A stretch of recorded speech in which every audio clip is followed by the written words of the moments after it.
இது மகிமை நேரம். கர்த்தரும் இரட்சகருமாகிய இயேசு கிறிஸ்துவின் இடையேற்ற இன்ப நாமத்தினாலே மகிமை டிவி நேயர்களை அன்புடன் வாழ்த்துகிறேன். மகிமை நேர நிகழ்ச்சியின் வாயிலாக உங்களை மறுபடியுமாக சந்திப்பதிலே மிகுந்த மகிழ்ச்சி அடைகிறேன். இந்த மாதத்திலும் கூட சிந்திக்கும்படியாக ஆண்டவர் சமூகத்திலே காத்திருந்த போது ஆண்டவர் என்னோடு பேசின தலைப்பு ஆவிக்குரிய 7 மரங்கள். ஏசாயா 41 அதிகாரம் 19 சொல்கிறது, வனாந்திரத்திலே கேதுரு மரங்களையும் சீத்தி மரங்களையும் மிருது செடிகளையும் ஒலிவ மரங்களையும் நட்டு அவாந்திர வெளியிலே தேவதாரு விருட்சங்களையும் பாய்மர விருட்சங்களையும் புன்னை மரங்களையும் உண்டு பண்ணுவேன். கர்த்தராகிய ஆண்டவர் நம்மளுடைய வாழ்க்கையிலே ஆசீர்வாதத்தை தர விரும்புகிற வனாந்திரமான சூழல், நம்ம இருக்கிற சூழல் வனாந்திரமாக தெரிகிறது. நாம் இந்த வனாந்திர பாதையிலும் கூட ஆண்டவர் மரங்களை கொடுத்து நம்மை ஆசீர்வதிக்க நினைக்கிறார். இந்த மாதத்திலும் 7 நாட்களும் மரங்களை குறித்து தான் நாம் தியானிக்கிறோம். மரங்கள் நம்மளுடைய வாழ்க்கையிலே இயற்கை நமக்கு தந்த ஒரு பரிசு என்று சொல்லலாம். மரங்கள் பல வகைகளில் நமக்கு பயன் தருகிறது. ஒவ்வொரு மரங்களும் ஒவ்வொரு விதங்களில் நமக்கு பயன் தருகிறது. சில மரங்கள் அழகுக்காக வளர்க்கப்படுகிறது, சில மரங்கள் மருத்துவ குணத்துக்காக வளர்க்கப்படுகிறது, சில மரங்கள் காய்கனிக்காக வளர்க்கப்படுகிறது. மரங்கள் முதலாவது அது நமக்கு காற்றை தூய்மைப்படுத்துகிறது. ஒரு மரம் நமக்கு எவ்வாறு உதவி செய்கிறது என்றால், நம்மளுடைய மனிதனுக்கு 2 கரங்கள் இருப்பது போல மனிதனுக்கு 3ஆம் கரமாக மரம் நமக்கு உதவுகிறது. இன்னும் ஒரு கூண்டை வாங்கி அதிலே ஒரு பறவையை வளர்த்து அதனுடைய சத்தத்தை கேட்டு நாம் மகிழ்ச்சி அடைவதை விட, ஒரு மரத்தை நட்டு அதற்கு நாம் தண்ணீர் பாய்ச்சி அதை வளர்க்கும் போது அந்த பறவைகள் நம்மை தேடி வருகிறது. அந்த மரம் இயற்கை தந்த பரிசு நம் அனைவருக்கும் பயன்படுகிறது. நாட்டிலும் நம் தேசத்திலே பல நாடுகள் மரங்கள் வளர்ப்பதிலே மிக முக்கியத்துவத்தை காட்டியுள்ளது. எத்தியோப்பியா, துருக்கி, மெக்சிகோ, கென்யா, கியூபா ஆகிய நாடுகள் மரம் வளர்ப்பதிலே முதலிடம் வகிக்கிறது. ஒரு உயிருள்ள ஒரு மரம் 10 லட்சம் மதிப்புள்ளதாம். இன்றைக்கும் கூட வேதாகமத்திலே ஒரு மரத்தை குறித்து நாம் தியானிக்க போகிறோம், கேதுரு மரம். இந்த கேதுரு மரம் எப்படிப்பட்டதாக இருக்கிறதுன்னு வேதாகம் சொல்கிறது. சங்கீதம் 92:12 நீதிமான் பனையைப் போல செழித்து லிபனோனில் உள்ள கேதுருவைப் போல வளருவான் என்று குறிப்பிடப்படுகிறது. இந்த கேதுரு மரம் எதற்கு ஒப்பிடப்பட்டிருக்கிறது? நீதிமான்கள் அதற்கு ஒப்பிடப்பட்டிருக்கிறது. ஒரு நீதிமானின் வளர்ச்சி இந்த கேதுரு மரத்தின் வளர்ச்சியை ஒப்பிட்டு இந்த வேதாகமம் சிறப்பாக நமக்கு வெளிக்காட்டுகிறது.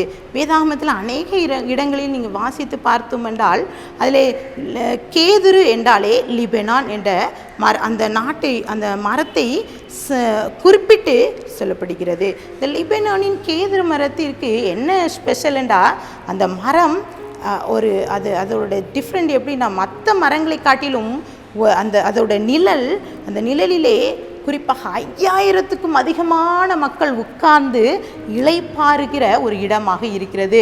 இந்த கேதுரு மரம் எப்படிப்பட்டதாக இருக்கிறது? அதனுடைய குணாதிசயங்கள் அது கம்பீரமான தோற்றமுடையதாக இருக்கிறது. இது மரங்கள் எல்லாத்திற்கும் ஒரு ராஜா என்று சொல்லலாம். லிபனானின் கேதுரு மரம் அதனுடைய வளர்ச்சியை குறித்து பார்த்தோம் என்றால், 12 மாடி எவ்வளவு இருக்குமோ அது உயரம் இருக்கிறது. அதனுடைய அகலம் 40 அடி அகலம். அவ்வளோ பெரிய அகலமான ஒரு மரமாக இருக்கிறது. அதனுடைய வேர் பகுதி அந்த 12 மாடி அளவுக்கு மேலே வளருவது போல கீழே அதனுடைய ஆணி வேர் வளருகிறதாம். அது மாத்திரமல்ல, அதில் சல்லி வேர் பாறைகளை துளைத்து கொண்டு அதிலே ஒரு விதமான ஒரு பிசின் சுரக்கிறது. அந்த பிசின் என்ன செய்கிறது? அந்த பாறைகளை துளைத்து சென்று அப்படியே அந்த இடத்தை, அந்த மரத்தை மிகவும் ஸ்ட்ராங் ஆக்குகிறது. அந்த பிசின் எப்படிப்பட்டதாக தன்னை அந்த மரத்திற்கு வருகின்ற அந்த பூச்சிகளை அண்ட விடாதபடி மரத்தை மிகவும் பாதுகாக்கிறது. இந்த பிசின் மிகவும் வாசனை உள்ளது. அப்படிப்பட்ட சிறப்பான அந்த மரத்தை குறித்து வேதாகமத்தில் என்ன குறிப்பிடப்பட்டிருக்கிறது? இஸ்ரவேலை ஆசீர்வதிக்கும் போதும் கூட, இஸ்ரவேலின் சிறையிருப்பை திருப்பும் போதும் கூட இந்த மரத்தை குறிப்பிட்டு தான் இந்த தீர்க்கதரிசிகள் ஆண்டவர் அவர்களை ஆசீர்வதிக்கிறார். வேதாகமத்திலும் தாவீதுக்கு ஒரு மன்னன் பரிசளிக்கிறார் இந்த மரத்தை. இந்த மரம் எப்படிப்பட்ட மரம்? ஒரு ராஜரீகமான ஒரு மரம்.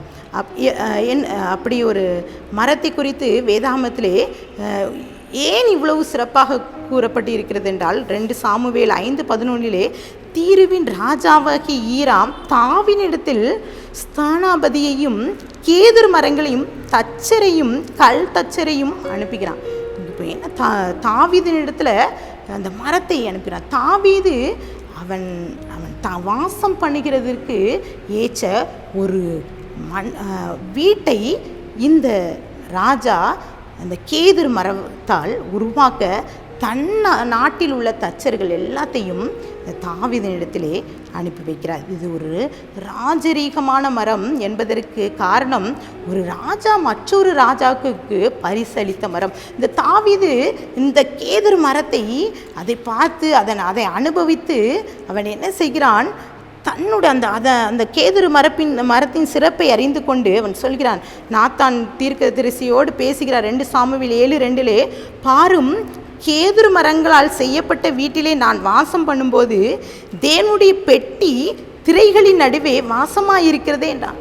நான் இப்படி ஒரு கேதுரு மர வீட்டில் இருக்கிறேன், நல்லா இருக்கேன், ஆனால் கர்த்தருடைய பெட்டி இப்படி இருக்குதுன்னு கவலைப்படுறான். கண்டிப்பாக நான் ஆண்டவருக்காக ஒரு ஆலயத்தை கட்ட வேண்டும் சொல்லி ஒரு தீர்மானத்தை எடுக்கிறான். ஆனால் நாத்தான் தீர்க்கதரிசி சொல்கிறான், உன்னால் கட்ட முடியாது, உன்னுடைய மகன் அதை கட்டுவான் என்று சொன்ன மாத்திரத்திலே இந்த தாவீது என்ன செய்கிறான்? நம்மளால் முடியாது, ஆனால் என்ன செய்கிறான்? சம்பாதிக்கிறான். அந்த கேதுரு மரங்களை அவர் பக்கத்தில் இருக்கிற எல்லா நாடுகளிலிருந்து அவன் வரவழைத்து அதை ஒரு சொத்தாக சேர்த்து வைப்பதை வேதாகமத்திலே நாம் வாசிக்கலாம். அது மாத்திரமில்லை, இந்த தாவீது அவன் வைத்திருக்கிற சுரமண்டலம் கூட கேதுரு மரத்தால் ஆனதாக குறிப்பிடப்படுகிறது.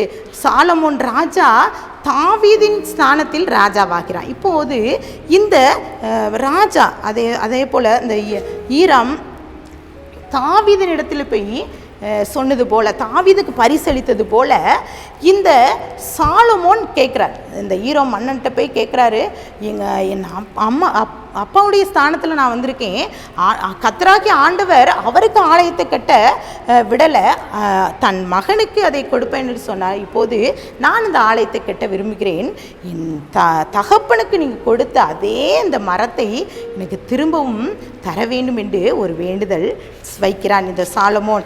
உடனடியாக அந்த ஈராம் சொல்கிறான். 1 ராஜாக்கள் 5:6 அவன் சொல்கிறான், லீபனோனில் எனக்காக கேதுரு மரங்களை வெட்ட கட்டளையிடும் சீதோனியரை போல வெட்டு வேலை அறிந்தவர்கள் எங்களுக்குள்ளே ஒருவருமில்லை என்பது உமக்கு தெரியும். அதற்காக என் வேலைக்காரர் உம்முடைய வேலைக்காரரோடே இருப்பார்கள், நீ சொல்வதை படியெல்லாம் உம்முடைய வேலைக்காரர்கள் செய்வார்கள், அவர்களுக்கு சம்பளத்தை நான் கொடுக்கிறேன் என்று சொல்லி அந்த சாலமோன் ஈராமிடம் சொல்கிறான். இப்போ சாலமோன் ராஜாவை குறித்த அந்த ஈராம் மன்னன் சொல்கிறான். 1 ராஜாக்கள் 5:7 இந்த ஏராளமான ஜனங்களை ஆளும்படி தாவீதுக்கு ஒரு ஞானமுள்ள குமாரனை கொடுக்க கர்த்தர் இன்று ஸ்தோத்திரிக்கப்படுவதாக என்று சொல்லி நன்றி சொல்கிறான். இப்படி ஒரு ஞானமுள்ள ஒரு குமாரனை கொடுத்துருக்கார, இந்த ஒரு மரக்கட்டையை வாங்கி ஆண்டவருடைய ஆலயத்தில் கட்ட வேண்டுங்கிற ஒரு தீர்மானத்தை அந்த சாலமோன் எடுத்திருக்கிறாங்கிற இந்த காரியத்தை ஈராம் மன்னன் சொல்கிறார். அது மாத்திரமல்ல, அங்கே கேதுரு மரக்கட்டைகளை அனுப்புகிறான். சிறப்பான முறையிலே இந்த ஆலயத்தை சாலமோன் கட்டி முடிக்கிறான். வேதாகமத்தில் அநேக இடங்களிலே குறிப்பிடப்பட்டு இருக்கிறது. 1 ராஜாக்கள் 9:11 தீருவின் ராஜாவாகிய ஈராம் ராஜாவாகிய சாலமோன் கலிலேயா நாட்டில் உள்ள 20 பட்டணங்களை அந்த கிஃப்டாக கொடுக்குறான். யார்? இந்த ஈராமுக்கு சாலமோன் கொடுக்குறான். எதற்காக? இந்த கேதுரு மரத்திற்காக. அந்த கேதுரு மரம் மிகவும் சிறப்பு வாய்ந்த மரமாக இருக்கிறது. லேவியராகும் 14:4 சுத்திகரிக்கப்பட வேண்டியவனுக்காக உயிரோடு இருக்கும் சுத்தமான 2 குருவிகளையும் கேதுரு கட்டைகளையும் சிவப்பு நூல்களையும் ஈசோப்பையும் வாங்கி வர கட்டளையிட்ட கடவன் என்று சொல்லியிருக்கார். இப்போ சுத்திகரிப்புக்காக பலிபீடத்தில் இந்த கட்டைகளை வைத்துதான் பலி செலுத்துகிறார்கள். இப்போது இந்த பலி செலுத்துகிறதற்காக இந்த கட்டை எப்படிப்பட்டதா? பரிசுத்த மரமாக இருக்கிறது, சாபத்தை துரத்துகிற மரம். இங்கே பலிபீடத்தில் செய்யப்பட்ட இந்த மரம் கட்டை மூலமாக செலுத்தப்பட்ட இந்த பலியின் இரத்தத்தை வீட்டிலே 7 தரம் தெளிக்கும் போது வீட்டிலே சாபத்தை கர்த்தர் அகற்றி போடுகிறார். இந்த கேதுரு மரம் மிகவும் சிறப்பான மரமாக இருக்கிறது. வேதாகமத்திலும் அநேக இடங்களிலே குறிப்பிடப்பட்டு இருக்கிறது. பாய்மர கப்பலாக கூட இந்த கேதுரு மரங்களை பயன்படுத்துவதாக வேதாகமத்திலே குறிப்பிடப்பட்டு இருக்கிறது. 1 ராஜாக்கள் 7:2 சாலமோன் அவன் லீபனோனின் வனம் என்னும் மாளிகையும் கட்டுகிறான். அது மாத்திரமல்ல, 1 ராஜாக்கள் 7:7 நியாய விசாரணை மண்டபத்தையும் கட்டி முடிக்கிறான். இப்படி இந்த வேதாகமத்திலே அநேக இடங்களிலே இந்த கேதுரு மரத்தின் சிறப்பை ராஜாக்கள் அறிந்து கொண்டார்கள். இப்படிப்பட்ட அந்த கேதுரு மரம் ஆவிக்குரிய வாழ்க்கையில் நமக்கு என்ன பயன் தருகிறது? அந்த மரம் எப்படிப்பட்டதாக இருக்கிறது? வேர் அந்த பாறைகளை துளைத்து சென்று அதை பற்றி கொண்டு ஒரு ஸ்ட்ராங்காக இருப்பது போல ஆவிக்குரிய வாழ்க்கையிலும் கூட நாமும் ஆண்டவரை பற்றி கொள்ள வேண்டும். அதன் பிசின் நறுமணத்தை வீசுகிறது போல நாம் கர்த்தருக்கென்று நறுமணத்தை வீச வேண்டும். நம்மளுடைய ஆவிக்குரிய வாழ்க்கையிலே கேதுரு மரம் போல நாம் வளர வேண்டும். ஒருவரும் அழிக்க முடியாத மரம் இந்த கேதுரு மரம். லிபனோனின் கேதுரு மரம் அப்படி சிறப்பு வாய்ந்தது. இந்த லிபனோனில் அந்த கேதுரு மரத்தை கொடிகளிலே சின்னமாக வைக்கிறார்கள். இன்றைய நாளிலும் கூட கேதுரு மரத்தின் சிறப்பை குறித்து நாம் பார்த்தோம். ஆவிக்குரிய வாழ்க்கையிலும் இந்த கேதுரு மரம் நமக்கு முன்னுதாரணமாக இருக்கிறது. கண்களை மூடி ஜெபிக்கலாமா? ஆண்டவர், இந்த லீபனோனின் கேதுரு மரத்தை போல நம்மையும் நம்மளுடைய ஆவிக்குரிய வாழ்க்கையும் வளர்ச்சி செய்ய வல்லவராய் இருக்கிறார் என்பதை நாம் இந்த வேளையிலே தாழ்த்தி ஜெபிக்கலாம். அன்பின் பிதாவே, மே ஸ்தோத்திரிக்கிறோம். இந்த வேளையிலையும் கூட இந்த கேதுரு மரத்தை போல ஆவிக்குரிய வாழ்க்கையிலே நாங்கள் வளர்ச்சி அடைய வேண்டும். இன்னும் எங்களுடைய எல்லா காரியத்தையும் முழுமையாக அந்த பிசினை நறுமணம் வீசுவது போல பிறருக்கு நாங்கள் நறுமணம் வீசுகிற ஒரு பொருளாக மாற, ஒரு ஆவிக்குரிய மனிதர்களாக நாம் பிறருக்கு நாங்கள் பயன்பட நீங்கள் கிருபை தாங்க.